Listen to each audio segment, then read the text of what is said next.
بسم الله إن الحمد لله نحمده ونستعينه ونستغفره ونعوذ بالله من شرور أنفسنا وسيئات أعمالنا من يهده الله فلا مضل له ومن يضلل فلا هادي له وأشهد أن لا إله إلا الله وحده لا شريك له وأشهد أن محمدا عبده ورسوله أما بعد فإن أصدق الحديث كتاب الله وخير الهدي هدي محمد صلى الله عليه وآله وسلم وشر الأمور محدثاتها وكل محدثة بدعة وكل بدعة ضلالة وكل ضلالة في النار. وحن كسو جرني كتابكي أعلام السنة المنشورة لاعتقاد الطائفة الناجية المنصورة والشيخ حافظ بن أحمد الحكم أسكرها وكتاب عقيدة وسؤالي جوابه. وحن سو قارني سؤاشي بقل إيكو إيطمانات ما حكم من كذب بالبعث محو ياي حكمك قفك بينية isusoo bixinta iyo isu soo saaridda marka la dhinto kadib. jawaabtu waxay tahay huwa kaafirun billaahi caza wajalla wa bikutubihi wa rusulih. qofka isu soo bixinta iyo isu soo saaridda marka la dhinto kadib inkiraahi waa qof alla ku gaaloobay, kutubta allana ku gaaloobay, rususha allana ku gaaloobay. ilaa alla noo khabray in la isu soo saari doono, qur-aankiisii wuu noogu sheegay. marka qofkaasi kitaabkiina waa beeniyey, rasuulkiina waa beeniyey, allana waa beeniyey. qaala allahu tacaala alla wuxuu yidhi waqaala aladiina kafaruu kuwii gaalooba waxay yidhaahdeen aidaa kunnaa turaaban oo marka aan caro isu bedelno oo aan baaba'no wa aabaa'unaa iyo annaguba oan caro wada noqonno a innaa lamukhrajuuna miyaana la soo saaraya? way diidan yihin, waa inkirsan yihiin. marka waa hadalkii gaalada. waqaala aladiina kafaruu baa alla uu yiri, saas bay leeyihin. waxyaabihii marka ay diinka uga baxaayeen bay ka mid tahay. waqaala tacaala alla wuxuu yidhi wain tacjab facajabun qowluhum haddii aada yaabto waxaa yaab ah hadalka ay ku hadleen oo ah in isu soo bixintii ay diidan yihiin. yani bilowgii hore waa ogol yihiin oo allahna abuuray leeyihiin, laakiin allahna soo celinaya ay diidan yihiin. maxay leeyihin marka? aidaa kunnaa turaaban ma marka aan caro isu bedelno dhimashada kadib a innaa la fii khalqin jadiidin ma nolol cusub baa nala soo saaraya markaan dhimanno kadib. ulaa'ika aladiina kafaruu birabbihim kuwaa isu soo saaridda dambe marka la dhinto in la soo saaraayo diidani waa kuwo rabbigood ku gaaloobay. wa ulaa'ika alaghlaalu fii acnaaqihim kuwaasna qoolal laysku cadaabayo yaa luquntooda gelaysa oo lagu cadaabi doonaa aakhiro. wa ulaa'ika asxaabu nnaari hum fiiha khaaliduun kuwaasina waa naartii asxaabteedii oo ay ku waarayaan oo marnaba aanay ka baxaynin. waqaala tacaala alla wuxuu yidhi zacma aladiina kafaruu kuwii gaaladaha waxay sheegteen an lan yubcathuu inaan la soo saaraynin. qul waxaad tidhaahdaa bala warabbii rabbigay baan ku dhaartay waa laydin soo saaraya, latubcathunna waa laydin soo saaraya oo laydin soo saaraya. waa la adkeeyey hadalkii. uma latunaba'unna bimaa camiltum waana la idiin khabrayaa oo waa la idiin sheegayaa wixii aad hore u samayseen, waana laydin xisaabinayaa, waana laydin abaal marinayaa. wadaalika cala allahi yasiirun kaasina alle waa uu fudud yahay. waxaasi waa wax alla u fudud inuu idin soo saaro, idin xisaabiyo. waa uu awoodaa alle, wax ku adag ma jiraan. iyo wagayruha min alaayaat iyo aayado kala ku tusinaya in ay gaalo yihiin kuwa bacdiga inkiraa oo alla iyo rasuul iyo kutubtaba ay ku gaaloobeen. wa fi saxiixayni bukhaari muslim waxay wariyeen can abi hurayrata radi allahu canhu ay ka wariyeen can inabiyi sal ly slam uu ka sii wariyey qaala wuxuu yihi rasuulku sal ly slama qaala allahu tacaala alla wuxuu yidhi kadabanii waa uu i beeniyey ibnu aadam, ibnu aadamkaa i beeniyey, yani jinsigan bani aadamkaa i beeniyey. marka macnaha alla warkiisa wax kama jiraan soo yiri oo kale la macno tahay. marka qofkii bacsiga inkiray وقف ألا بيني ولم يكن له ذلك wax munaasab u ahna marna ma ahayn inuu alla maaragtay beeniyo washatamanii waa icaayay bani aadamkii oo wax maaragtay nuqsaan iyo xaqiraad ay ku jirto uu igu sheegay walam yakun xaqna uma lahayn munaasabna uma ahayn lahu bani aadamkaas daalika arrinkaas caydaas wax munaasab u ah ma ahayn fa amaa takdiibuhu iyaaye beeninta uu i beeniyey maxay tahay faqowluhu waa hadalka uu leeyahay bani aadamku uu leeyahay lan yuciidanii alla isoo celin maayo markaan dhinto kadib oo isoo noolayn maayo kamaa bada'niisu markii hore ii ahaysiyo ii bilaabay oo ii abuuray bilowga horeba walaysa awalu lkhalqi abuuritaankii makhluuqaadka la abuuray bilowgiisii ma ahan biahwana mid ka sahlan calaya aniga min icaadatihi inaan soo celiyo oo macnaha aniga awooddeyda way ku siman yihiin bal soo celintaaba sahlanba ile asalkii baaba jooga wa amaa shatmuhu iyaaya cayda uu icaaya marka maxay tahay waa fa qowluhu waa hadalka uu yidhi ittakhada allahu walada alle wuxuu yeeshay awlaad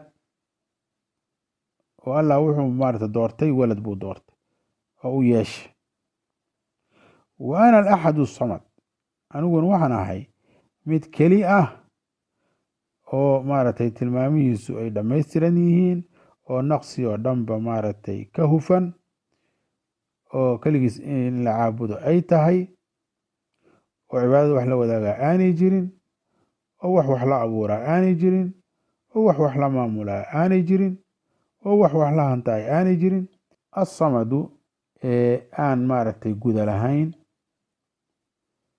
oo maaragtay aan qofna u baahnayn oo isaga loo qasdo xaajooyinka maaragtay lala aado iyo wixii loo baahan yahay oo sharaf oo dhamme ay u dhammaystiran tahay oo tilmaamihiisu ay maaragtay kaamil ay yihiin oo nuqsaan oo dhan ka hufan macaani fara badan baa samadku uu leeyahay alladii lam alid oo aan dhalin yacni anigu qofna waalid uma ihi walam uulad laymana dhalin oo macnaha walad qofna uma ihi walam yakun lii kufuwan axad wax maaragtay aniga ishabaha oo maaragtay mithaalkii oo kala ahna ma jiraan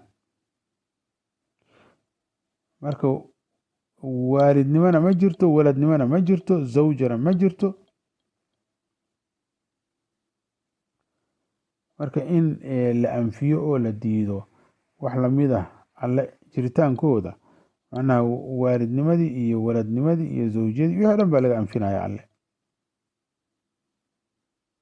su-aasha 112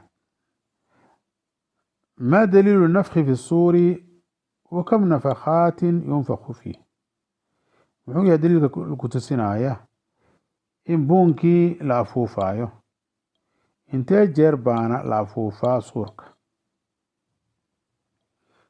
kolley basriyiintu waxay leeyihin meeshaan kale wa kam nafkhatan in la yidhaahdaa aa fiican bay leeyihin laakiin kuufiyiintu waa ogol yihiin in tamiiska kam laga dhigo jamac jawaabtu marka waxay tahay qaala allahu tacala alla wuxuu yidhi wanufika fi suuri suurkii iyo buunkii yaa la afuufay oo israafiil baa afuufay fasaciqa man fi الsamaawaati waman fi اlardi ila man shaaa allah waxaa dhintay wax alla wixii samaawaadka ku jiray iyo wax alla wixii dhulka joogay yaa dhintay ilaa man shaaa allah kuwa alla uu doono ma ogiye culamada qaarkood waxay ku fasireen xuuralciinta iyo yani wiilasha maarata jannada jooga iyo ile jannadii ku jira mogta jannadana laguma dhinto saasay ku fasireen yani waxyaaba fara badan baa lagu fasiray malaa'igta qaarkood yaa lagu fasiray uma nufika fiihi ukhraa mar kalea haddana maaragtay la afuufay buunkii faidaa hum qiyaamun yanduruun waaba iyagoo marka taagan oo soo baxay oo maaragtay fiirinaya waxa lagu samaynayo ama iyaguba isfiirfiirinaya oo leh war meeshii aan hurdnayaa naga soo baxshay yaa naga soo kacshi. man bacaثnaa min marqadina hada, suuratu yaasiin sida lagu sheegay. ama sugaaya, yanduruuna yantadiruuna, maaragtay mufasiriinta qaarkood ku fasireen sugaaya wax lagu samaynayo. ففي هذه الآية buu leeyahy marka sheekh maaragtay xaafid, aayadan dakara nafkhatayni, laba nafko ayuu sheegay, laba afuuf, ama dikru nafkhatayni waa la dhihi karaa. laba nafko sheegideed baa aayadan ku jira.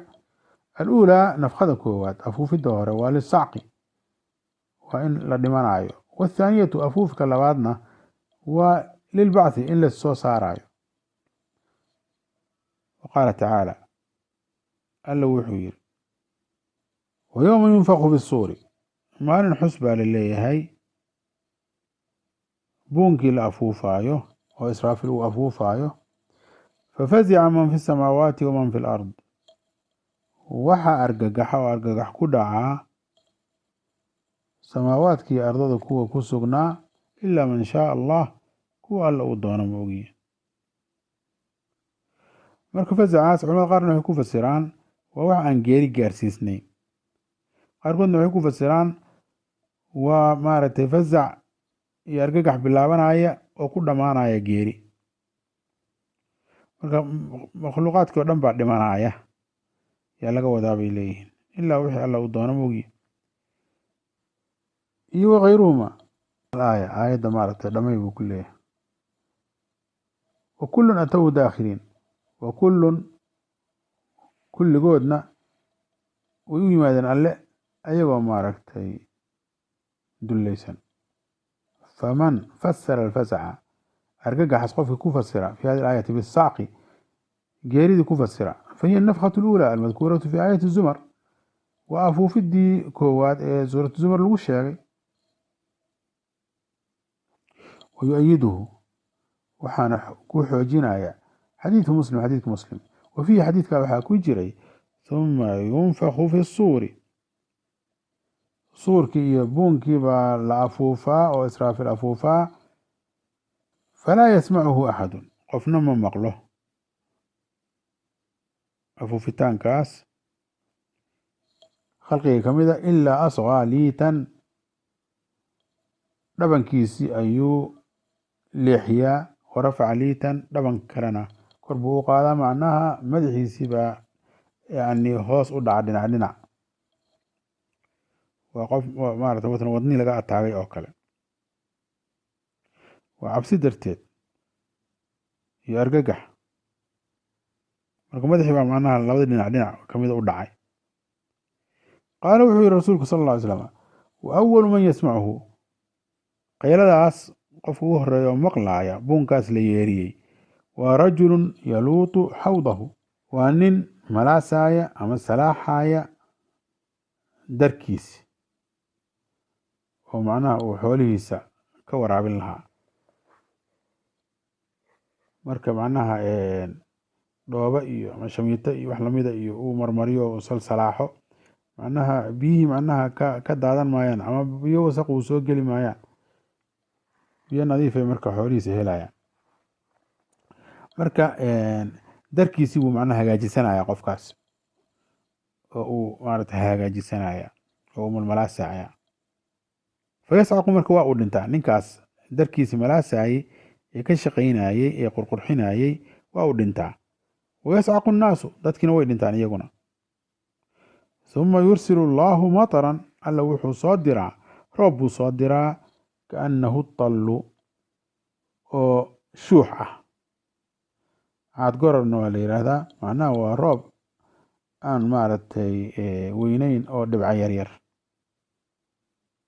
fatanbutu minhu, roobkaas marka sababtiisa waxaa usoo dhasha ajsaadu nnaasi, dadkii jirkoodii baa soo dhasha. marka jirkii baa macnaha samays maayo waay macnuhu, laakiin weli macnaha naf laguma abuurin.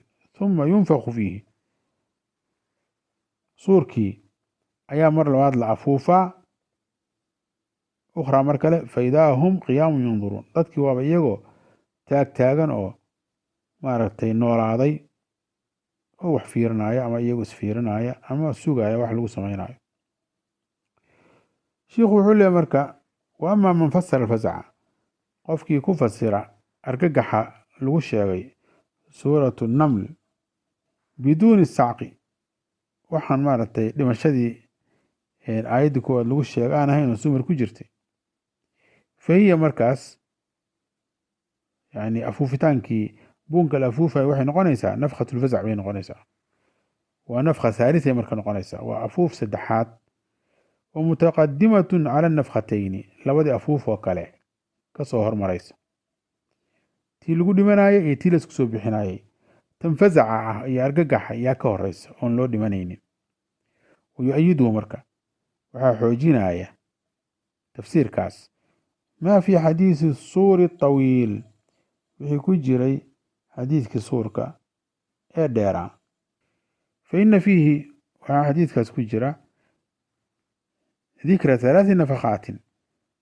saddex maaragtay afuuf oo buunkii la afuufaayo yaa uu xadiidkaas suurku u sheegayaa